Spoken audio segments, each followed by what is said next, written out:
Kutupalong makeshift refugee camp in southern Bangladesh may not look like a safe haven. However, it is the only sanctuary for hundreds of Rohingya refugees fleeing sectarian violence in neighbouring Burma.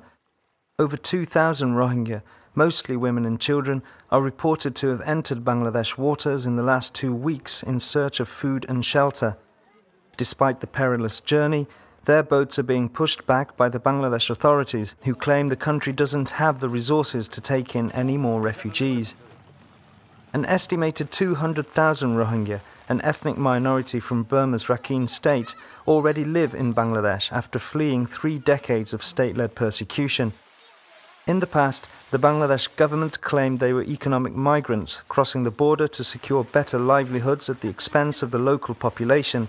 However, recent media coverage of ethnic tensions between Muslim Rohingyas and Rakhine Buddhists has created better awareness amongst Bangladeshis. As a result, there are signs that public sentiment is tipping in favour of providing assistance to the refugees. বাংলাদেশের এখানে একটা অনেক বড় ভূমিকা আছে, যেরকম যুদ্ধের টাইমেও neighbouring কান্ট্রিজরা মিলেই কিন্তু সবাই বাংলাদেশকে সাহায্য করেছিল। ঠিক এরকম ভাবে মায়ানমারের এখন একটা এরকম সমস্যা হচ্ছে, সেখানে আমাদের বাংলাদেশ যেরকমই হোক বা যতখানি কি সম্ভব ভূমিকা তো অবশ্যই আছে তাদেরকে সাহায্য করার। যেমন মনে করেন শুধু আপনাকে শেল্টার দিলে তো হবে না, ফুডিং এর ব্যাপার আছে, খাওয়া দাওয়ার ব্যাপার আছে। তো এই যে ব্যাপারগুলো এটা হয়তোবা আমরা অনেকটা স্পেন্ড করতে পারবো না, যে কারণে আন্তর্জাতিক রেড ক্রস যদি এটা করে আমার জন্য, আমাদের দেশের জন্য খুব। আচ্ছা, আমরা তো এমনিতে খুবই গরিব একটা রাষ্ট্র, ঠিক আছে, আমাদের নিজের অভাব আছে, তারপরে আমরা একটা প্রতিবেশীকে সাহায্য করব কেন?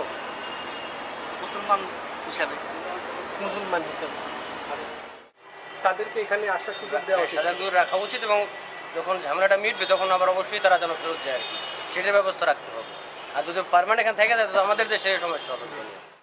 আমাদের যেমন কষ্ট সেই সময় ছিল, এখন ওদের কষ্ট এইরকমই, ছোট ছোট গোলা পান নিয়ে খাওয়া নেই, দাওয়া নেই, কোন জায়গা আসে, কি কেমন আসে না আসে, এটা তো সরকার দেখা ভালোই। International organisations are also playing their part in lobbying the government to take appropriate measures. Earlier today, the EU ambassador to Bangladesh lodged a démarche with the Bangladesh government. The United Nations High Commissioner for Refugees has asked the government to allow the Rohingya into the country, where they can receive medical aid as well as food and shelter. What we are asking for is that the borders be opened, that people that are fleeing the violence, the communal and sectarian violence, that are desperate, that are injured in some instances, that the borders be open and they be allowed to come in. We are also aware, and we have first-hand accounts from our own staff, of people who have been able to get through, seeking medical care, seeking medical treatment, and having been arrested under the Foreigners Act.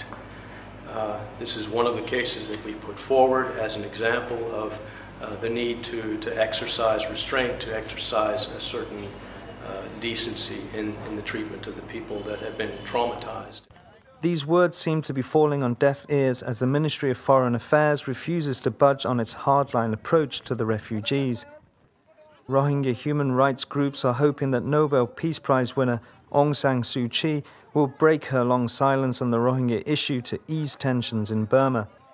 For the Rohingya who have left already for Bangladesh, the only hope now is that the Bangladesh government heeds the pleas of its citizens and gives them the support they desperately need.